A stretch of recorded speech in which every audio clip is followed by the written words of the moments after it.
My name is Sierra Thompson, and I was 34 years old when my sister looked me in the eye and told me to find somewhere else to die. 3 days after our parents' funeral, while I was still using a cane from the car accident that nearly killed me 2 years ago, Victoria stood in the doorway of the only home I had left and said those words without a single tear. She had brought moving boxes, she had brought her husband, and she had brought a cruelty I never knew lived inside her. Our parents had just been buried.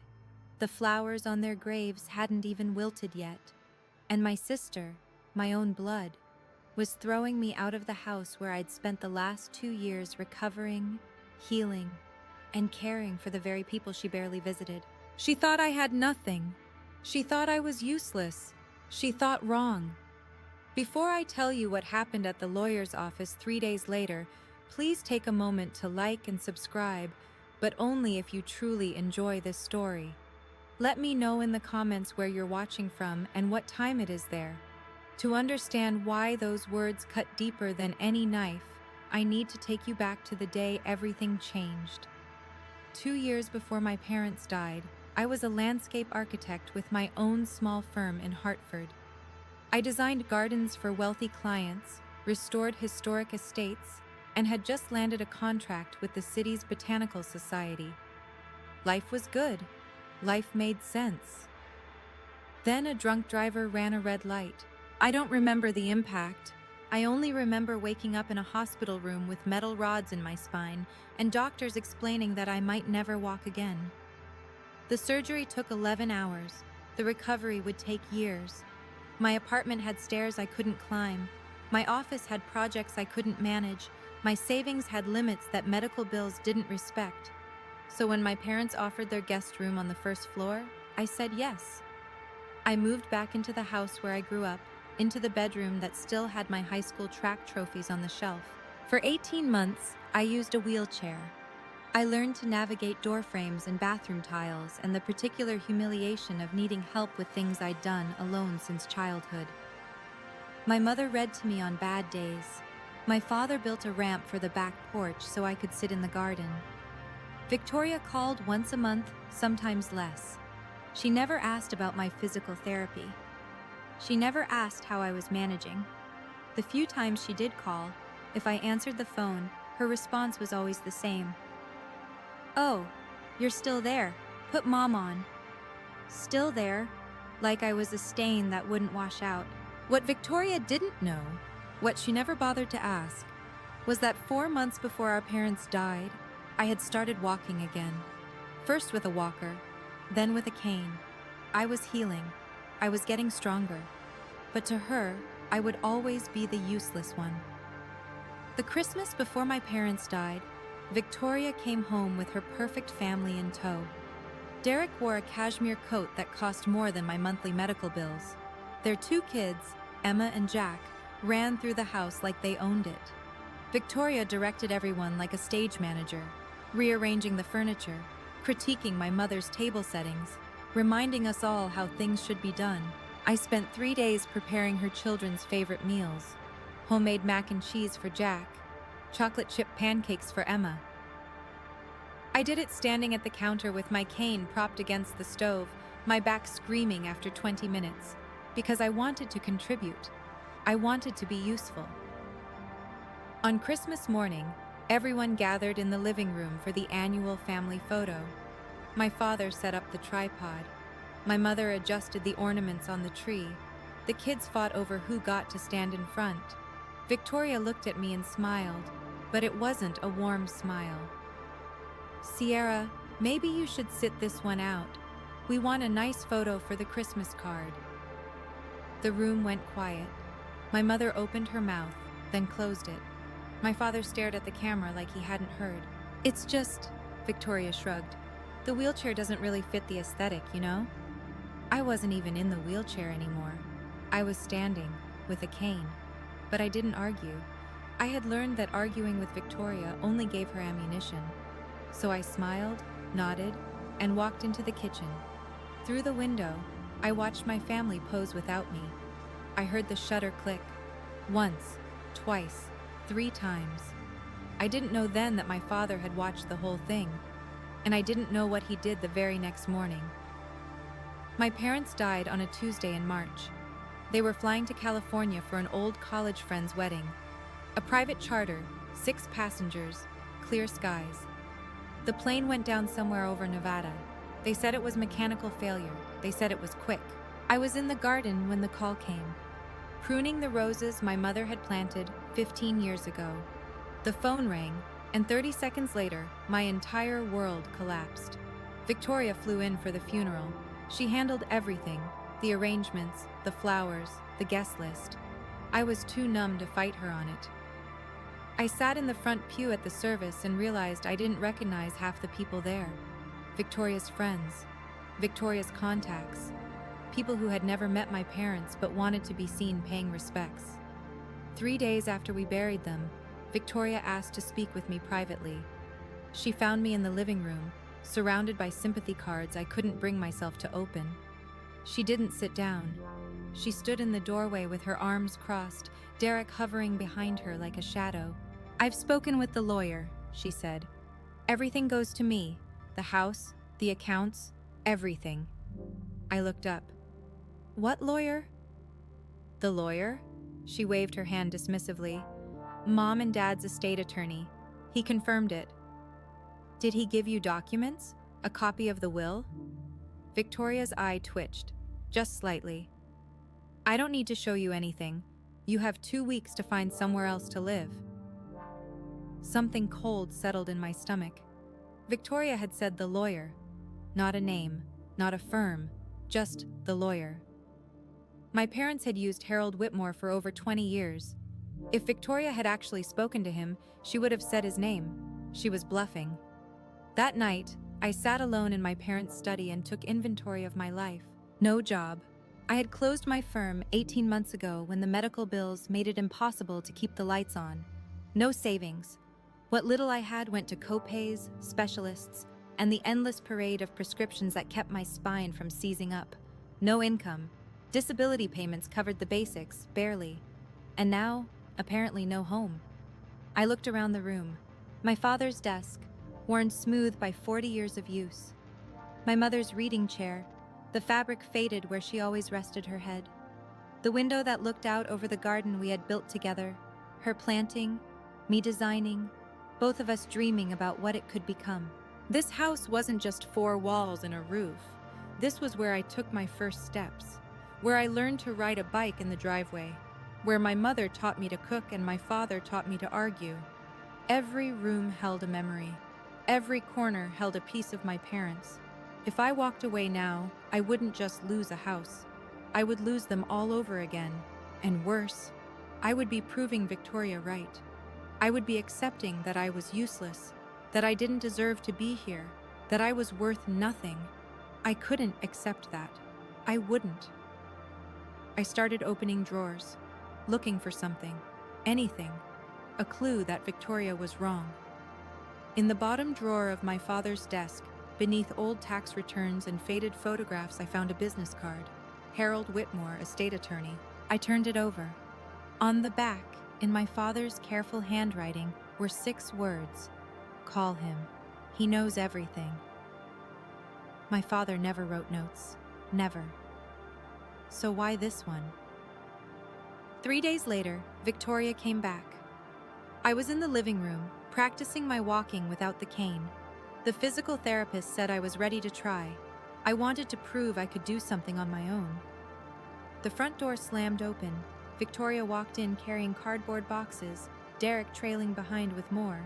She dropped them at my feet, the hollow thud echoing through the room. "Pack your things," she said. "You have until Friday." "Victoria, I need more time. I'm still..." "Still what? Still pretending to be sick?" "I was in a car accident. You know that. 2 years ago." She kicked one of the boxes toward me. "You've milked it long enough." Derek shifted uncomfortably. "Honey, maybe we should..." "Stay out of this, Derek." Behind me, I heard Rose, the nurse who had cared for my parents in their final months, come in from the kitchen. She stopped in the doorway, her eyes wide. Beside her stood Maggie, our neighbor of 40 years, who had come to drop off a casserole. They both heard what came next. Victoria stepped closer, close enough that I could smell her perfume, something expensive and sharp. She looked at me the way you look at garbage that needs to be taken out. "Find somewhere else to die," she said. "You're useless now." The words hung in the air. Rose made a small sound. Maggie's hand went to her chest. Victoria didn't even glance at them. To her, they were invisible, unimportant. But I saw Rose do something strange. She pulled a small notebook from her pocket and wrote something down. Quick, discreet, like she was noting a patient's vitals. At the time, I didn't understand why. Later, I would. Maggie was the first to move. She stepped forward, her 70-year-old frame suddenly rigid with the kind of anger that only decades of friendship can produce. She had known my mother since before I was born. She had held me as a baby. She had watched both Thompson girls grow up, and she had clearly picked a side. "Victoria Eileen Thompson," Maggie's voice could have cut glass. "Your mother would roll in her grave if she heard you right now." Victoria turned slowly, her face arranged in polite confusion. "I'm sorry. Who invited you into this conversation?" "I've known this family 40 years, longer than you've been alive, young lady. This is family business. I was family before you learned to walk." Maggie moved to stand beside me, her hand finding my arm. "Eleanor loved both her daughters, but she wasn't blind, Victoria. None of us were." Something flickered across Victoria's face. Uncertainty, maybe, or just annoyance at being challenged. Derek stepped forward, reaching for his wife's elbow. "Vic, come on. We can discuss this later." "Don't touch me." She pulled away, her voice rising.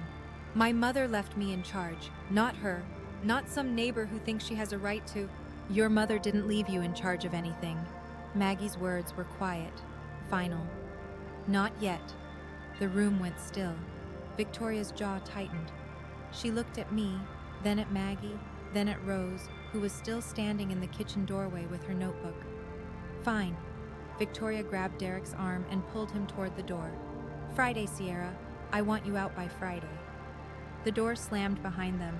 Maggie squeezed my arm. "Don't you worry, honey. This isn't over." I wished I could believe her. The next morning, Derek came back alone. I found him standing on the porch, hands in his pockets, looking like a man who had lost an argument with his own reflection. When I opened the door, he flinched. "Victoria doesn't know I'm here," he said quickly. "Can we talk?" I let him in. We sat in the living room, him on the edge of my mother's chair, me on the couch with my cane propped against the armrest. He wouldn't meet my eyes. "Look," he started. "About yesterday. Victoria's under a lot of pressure." "Pressure to throw her disabled sister out of her dead parents' house?" He winced. "It's not personal, Sierra. We just really need the money." I went very still. "Need? The house alone is worth—" He stopped, caught himself. "I mean, the estate should be settled quickly, for everyone's sake." "Derek," I leaned forward. "What's going on?" He was quiet for a long moment. Then, in a voice barely above a whisper, "We're in trouble. The investments I made last year, they didn't pan out. We owe a lot, more than we can cover." "How much?" He looked at the ceiling, at the floor, anywhere but at me. 400,000, give or take. The number hung between us like smoke. "The bank is threatening to take our house," he continued. "The kids' school is asking about next semester's tuition. Victoria's trying to hold everything together, but—" "Derek." Victoria's voice, sharp as a blade, came from the doorway. We both jumped. I hadn't heard her car pull up. "What are you doing here?" She grabbed his arm, her knuckles white. "Let's go, now." Derek mouthed something at me as she dragged him out. It might have been sorry. It might have been help. I know what some of you might be thinking right now. Why didn't you fight back, Sierra? Why didn't you say something? I asked myself the same question. But here's what I've learned. Sometimes the best response isn't a response at all. If you've ever been in a situation where someone underestimated you, type, I know in the comments. And if you're curious what happened at the lawyer's office 3 days later, keep watching. Now, back to the story. That evening, I found the business card again. Harold Whitmore, estate attorney. The handwriting on the back seemed to glow under the desk lamp. Call him. He knows everything. I dialed the number before I could talk myself out of it. The phone rang twice, then a voice, deep and measured. Whitmore Law Office. Mr. Whitmore? This is Sierra Thompson, Robert and Eleanor's daughter. A pause, then warmer. Miss Thompson, I've been waiting for your call. Something in his tone made me grip the phone tighter. You have? Your father told me you would reach out. He was quite confident about it, actually. Papers rustled in the background. I understand your sister has been making claims about the estate. She says everything goes to her. She says you confirmed it. A dry laugh. I haven't spoken to Victoria since your parents' anniversary party 3 years ago. She certainly hasn't contacted my office. The relief that flooded through me was almost dizzying. So she's lying. I wouldn't presume to characterize your sister's statements. What I can tell you is that your parents were very specific about their wishes. He paused. Very specific, Miss Thompson. What does that mean, that? It means I'd like you to come to my office before the official reading. There are aspects of the will that require context. Another pause, longer this time. Things that no one else knows, not even your sister. I wrote down the appointment time with shaking hands. Miss Thompson? His voice softened. Your father changed his will 6 months ago, right after Christmas. He told me he finally saw things clearly. The Christmas photo, the one I wasn't in. He had been watching after all. The day before the official will reading, Rose came to say goodbye. She stood on the porch with a cardigan wrapped tight around her shoulders, looking smaller than I remembered. For 8 months, she had been a fixture in this house, taking my parents' vitals, managing their medications, sitting with my mother through the long nights when the pain kept her awake. Now her job was done, and she was moving on to another family, another patient, another ending. I wanted to give you something, she said. She reached into her bag and pulled out a leather-bound notebook, worn soft at the edges. I recognized it immediately. My mother's handwriting covered the visible page, her looping cursive, the way she always pressed too hard with the pen. Your mother asked me to keep this safe.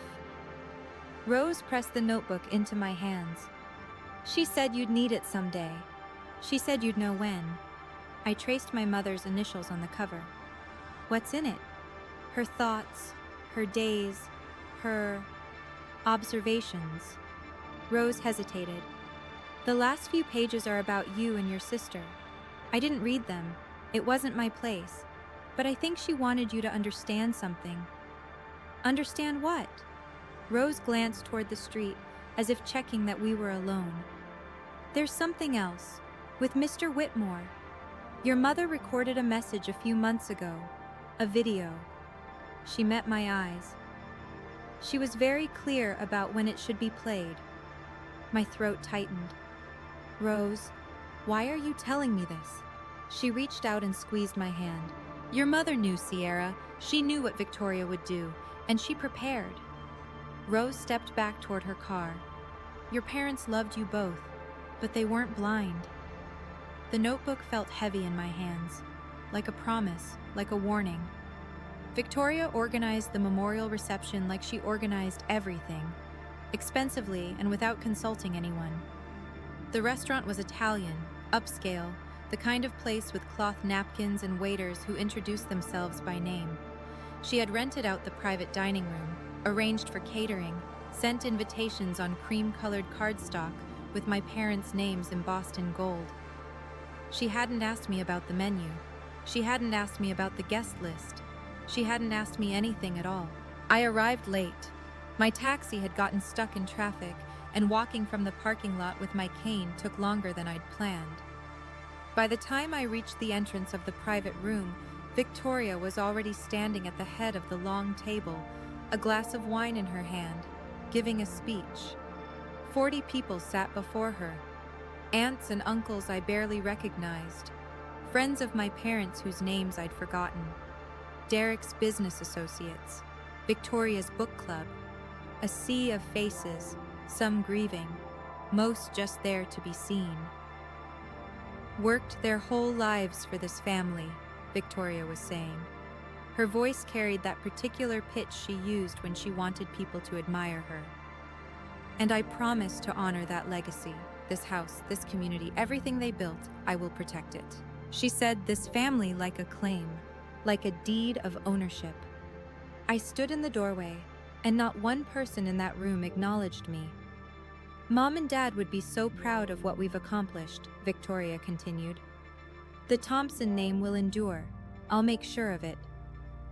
I gripped my cane until my knuckles went white. She hadn't mentioned me once. Not once. It was as if I had already been erased from the family she was so determined to protect. Someone in the crowd noticed me standing there. A murmur rippled through the room. Heads turned. Victoria's speech faltered for just a moment before she recovered with a practiced smile. "Sierra, you made it."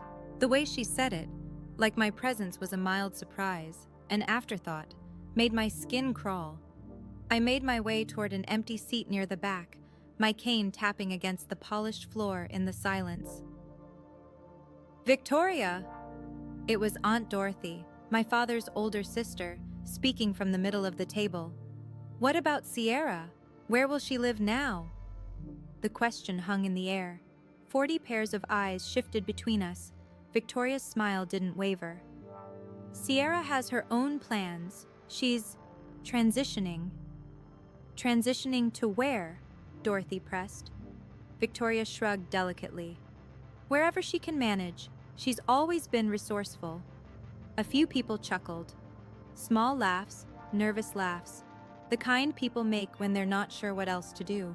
But they laughed. I stood there with my cane, feeling the weight of every gaze. Some people looked at me with pity, some with judgment. Most just looked away, uncomfortable, eager to return to their wine and small talk. Victoria glided past me on her way to greet someone at another table. As she passed, she leaned in close. "I told you to stay home," she whispered. "You're embarrassing yourself." I didn't respond. I remembered what Harold Whitmore had said when I'd visited his office that morning. Let her talk. The more she says now, the louder the silence will be later. So I found my seat. I folded my hands in my lap, and I waited. Victoria had no idea what was coming.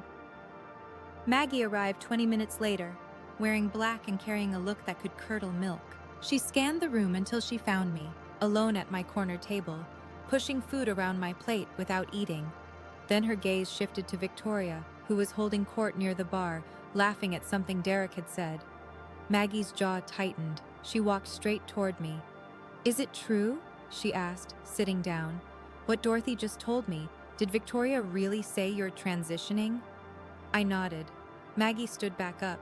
Before I could stop her, she raised her voice loud enough to cut through every conversation in the room. "Eleanor and Robert would be ashamed if they could see this." The room went silent. Victoria turned, her wine glass frozen halfway to her lips. "Excuse me?" Victoria's voice was ice. "You heard me." Maggie didn't flinch. "This girl," she pointed at me, "took care of your parents every single day while you were too busy to visit. She bathed them, she fed them, she held your mother's hand when she was scared." Maggie's voice cracked, but she kept going. "What did you do, Victoria? Send flowers?" Someone gasped. Derek stepped forward, reaching for Victoria's arm, but she shook him off. "You have no right." "I have every right. I was Eleanor's best friend for 40 years. Maggie moved to stand beside me, her hand on my shoulder.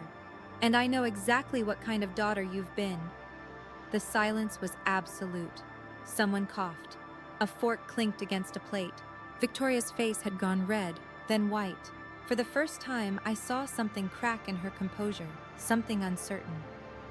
Maggie leaned down and whispered in my ear, "I talked to Harold this morning.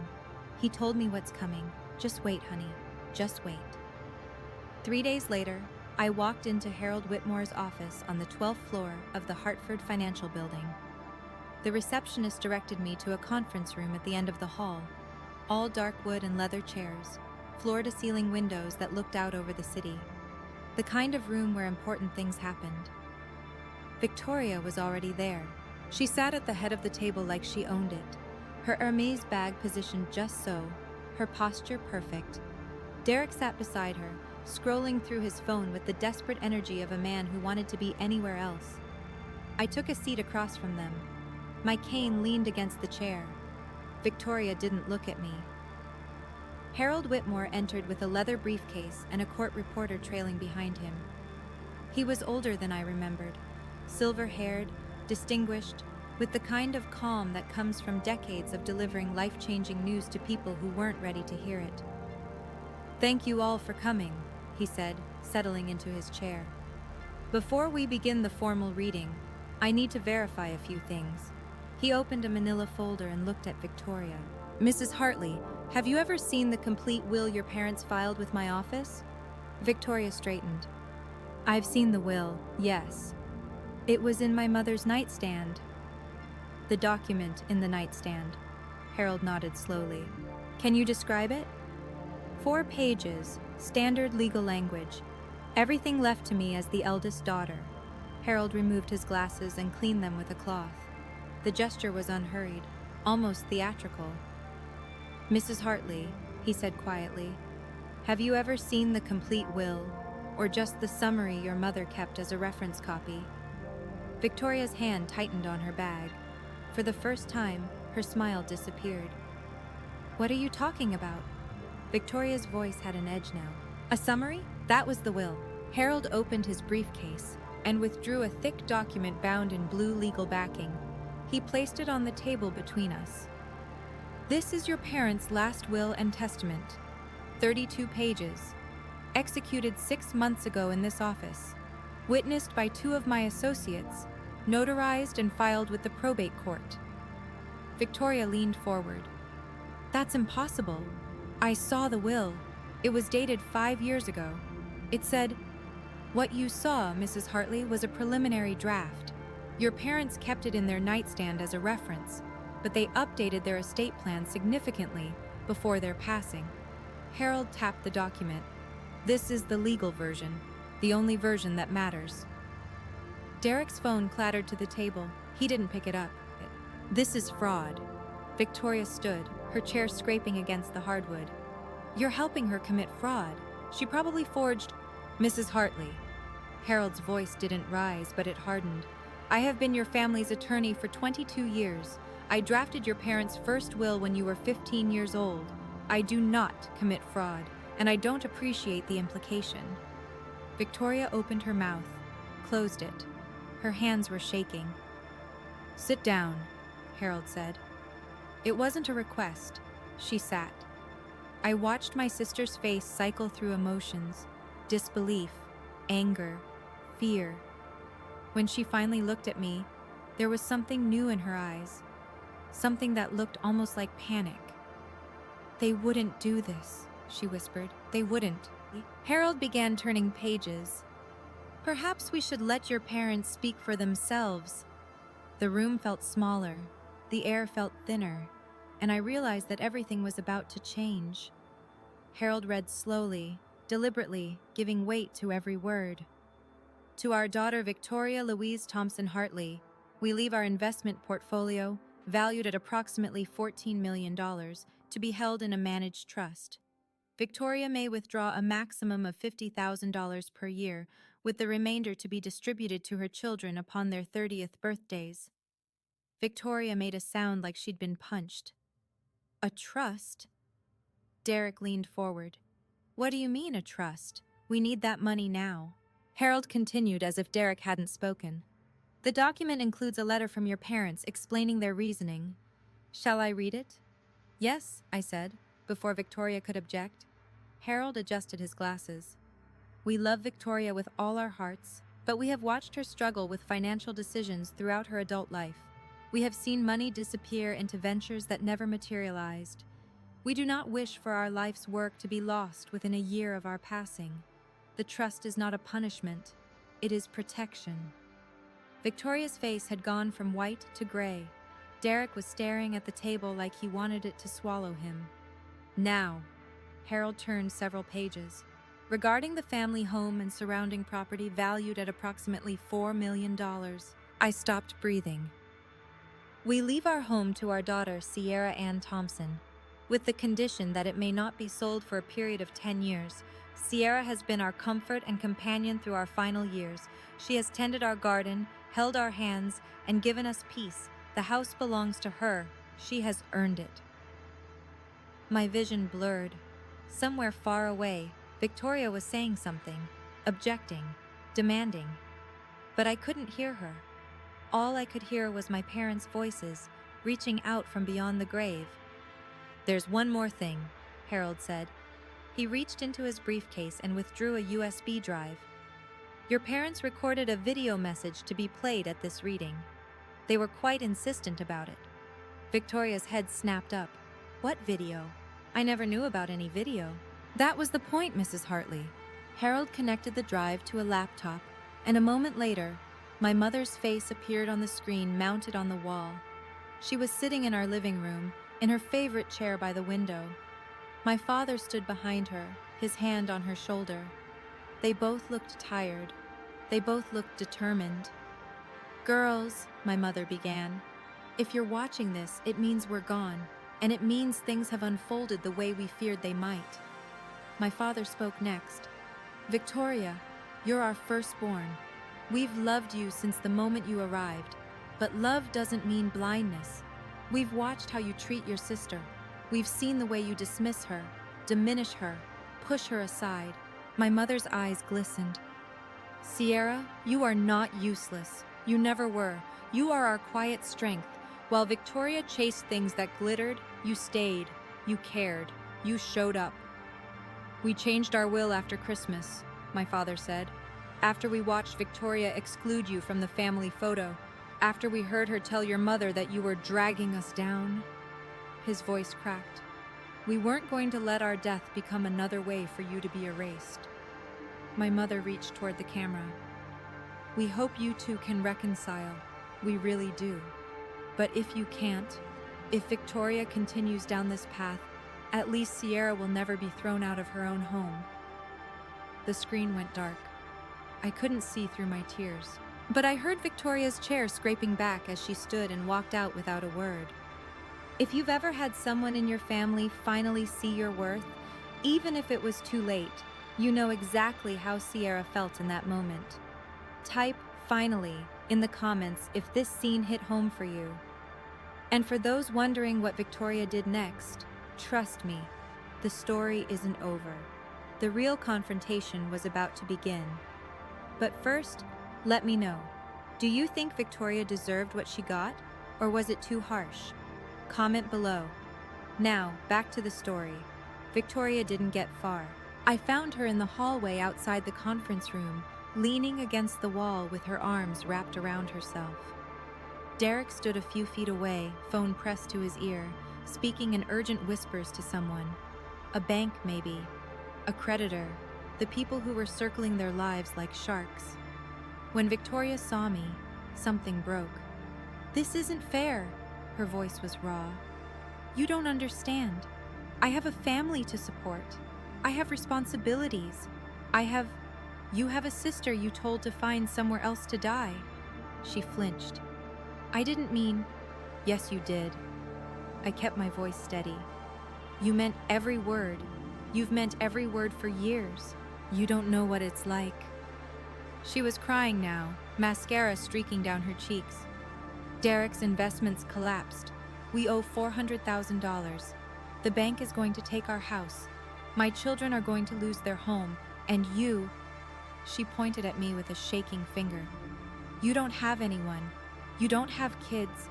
You don't need the money." I let her words hang in the air between us. "You're right," I said quietly. "I don't have kids.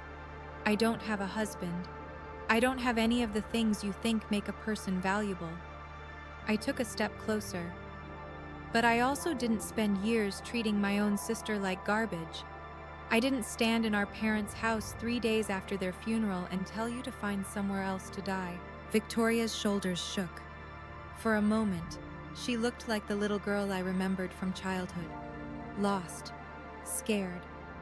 But then I remembered all the years she made me feel worthless. And I remembered that compassion has limits. I could have destroyed her in that moment.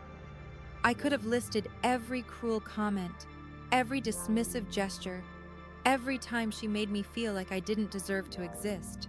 I could have told her exactly what I thought of her perfect life, and her perfect image, and her perfect lies. But that's not who I am. That's not who my parents raised me to be. So instead, I leaned on my cane and spoke calmly. You told me to find somewhere else to die. I found somewhere. I paused. It's called home. Victoria's breath caught. I'm not going to gloat, Victoria. That's not who I am. But I am going to set a boundary. I met her eyes. You will never speak to me like that again. Ever. Not in private, not in public, not in front of your children. I am done being your punching bag. She stared at me like she was seeing me for the first time. I have a proposal, I continued. The trust gives you $50,000 a year. That's not nothing, but I know it won't solve your immediate problems. I took a breath. I'm willing to loan you what you need to pay off the bank. No interest, reasonable terms, enough to save your house and keep the kids in school. Victoria's mouth opened, closed. But there's one condition. I held up my hand. You apologize, publicly, at a family dinner, in front of everyone who was at that memorial reception. You tell them what you said to me, and you tell them you were wrong. The hallway was silent. Derek had stopped his phone call. He was staring at me like I had grown a second head. Victoria wiped her eyes. And if I don't? Then you figure it out alone. Your choice. Victoria didn't answer. She looked at Derek, who looked at the floor. Then she gathered what remained of her composure, picked up her bag, and walked toward the elevator. Derek followed without a backward glance. The doors closed behind them, and I was alone in the hallway. Harold Whitmore appeared beside me a moment later, a gentle hand on my elbow. Miss Thompson, we still have paperwork to complete. I nodded and followed him back to the conference room. The court reporter had left. The video was dark, just Harold and me, and the weight of everything that had happened. He slid documents across the table, deeds, account transfers, signature pages. I signed where he indicated, my hand trembling slightly. Your parents were proud of you, Harold said as I signed the last page. They told me so many times, your mother especially. He removed his glasses and rubbed his eyes. She said you were the only thing that made those last months bearable. I couldn't speak. She also said something else. Harold pulled a sealed envelope from his briefcase. She asked me to give you this after the reading, a letter, just for you. I took the envelope. My mother's handwriting on the front. For Sierra. When you're ready. One more thing. Harold stood and shook my hand. Your father asked me to tell you that he changed the will the day after Christmas. He said, Harold's voice caught. He said he finally understood which daughter saw them as people and which one saw them as a bank account. I walked out of that office with the deed to my childhood home, $14 million in a trust with my name on it, and a letter from my mother pressed against my heart. It didn't feel like victory. It felt like grief. 1 month later, I moved into my parents' bedroom.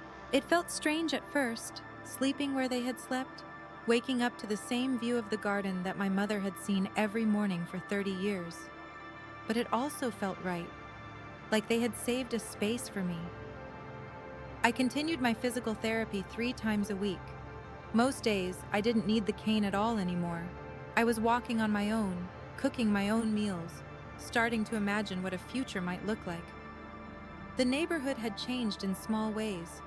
People who had attended the memorial reception, The ones who had laughed when Victoria called me resourceful now crossed the street when they saw me. Word had spread about the will reading, about the video, about what Victoria had said, and what she had lost. They were embarrassed. Good. Victoria and Derek sold their house in Greenwich for $650,000. After paying off their debts, they had barely enough left for a security deposit on a 2-bedroom apartment in a town 40 minutes away. Derek was fired from his firm when his failed investments came to light. Something about unreported losses and angry clients. He was working at a regional bank now, a fraction of his former salary. Their children had transferred from private school to public. Victoria told people it was because the public school had a better arts program. Nobody believed her. She called me once, 3 weeks after the reading. "Is your offer still available?" Her voice was flat, exhausted. "Yes. I'm not ready to apologize yet." I was quiet for a moment. "Then I'm not ready to write a check." The line went dead. But she had called. That was something. It wasn't forgiveness, but it might have been the beginning of accountability. 2 months after the reading, I finally opened my mother's diary. I had been carrying it with me since Rose gave it to me, keeping it on my nightstand, sometimes holding it while I fell asleep, but I hadn't been able to read it. The thought of hearing my mother's voice again, even through her handwriting, felt like opening a wound I wasn't sure I could close. But that night, sitting in her garden under the stars, I was ready. The entries were mundane at first: grocery lists, doctor's appointments, notes about the weather and which plants were blooming. My mother had always been a practical woman, even in her private thoughts. Then I reached the last 10 pages, about Victoria. "I love my eldest daughter, but I worry for her. She chases something she can never catch: approval, success, the appearance of perfection. I hope she finds peace someday.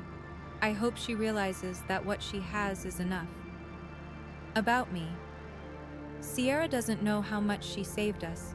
After the accident, when she moved home, I thought I was taking care of her, but she was taking care of us. Just by being here, making breakfast, reading to me, sitting with Robert in the garden, she saved us from a loneliness I didn't know we were drowning in. The last entry was dated 3 weeks before the accident. "Sierra is my mirror, patient, quiet, strong in ways nobody notices until it's too late." I should have told her more often. I should have said the words out loud instead of just writing them here. If you're reading this, Sierra, know this: you were never useless. You were everything. I closed the diary and looked up at the sky. The tears came, but they were different this time. They weren't grief. They were release. 6 months after my parents' death, I returned to work, part-time at first, consulting for a landscape design firm in Hartford. Small projects, nothing too demanding, but it felt good to use my skills again, to see something beautiful grow from nothing. My first real project was the garden behind my parents' house. My mother had planted roses, hydrangeas, a small vegetable patch that had gone wild in the months since she'd been able to tend it. I redesigned the whole thing, kept her roses, added new pathways, built a small bench where I could sit and remember. It was the first thing I'd created since my accident. It wouldn't win any awards, but it was mine. It was home. Victoria sent a letter 4 months after the will reading. Not a phone call, not a visit, a letter. "I've been thinking about what you said, about what I said, about all of it. I'm not ready to apologize in front of everyone. I don't know if I'll ever be ready, but I want you to know that I'm trying to understand why I became this person. And I'm sorry, even if I can't say it out loud yet. I'm sorry." I read the letter 3 times. Then I put it in my desk drawer, next to our mother's diary and our father's business card. It wasn't the apology I'd asked for. It wasn't public. It wasn't accountability. But it was something. We weren't close after that. We probably never would be. But we could be in the same room without pretending the other didn't exist. We could exchange birthday cards. We could, maybe, build something new. My name is Sierra Thompson. I was told I was useless. I was told to find somewhere else to die. I found home instead. If Sierra's story reminded you that your worth isn't defined by what others think of you, I want to hear from you. Type "boundaries matter" in the comments if this resonated with you. And if you've ever been underestimated by your own family, share your story below. I read every single comment. If you want more stories like this, check out the video in the description. And don't forget to subscribe so you don't miss the next one. Thank you for watching.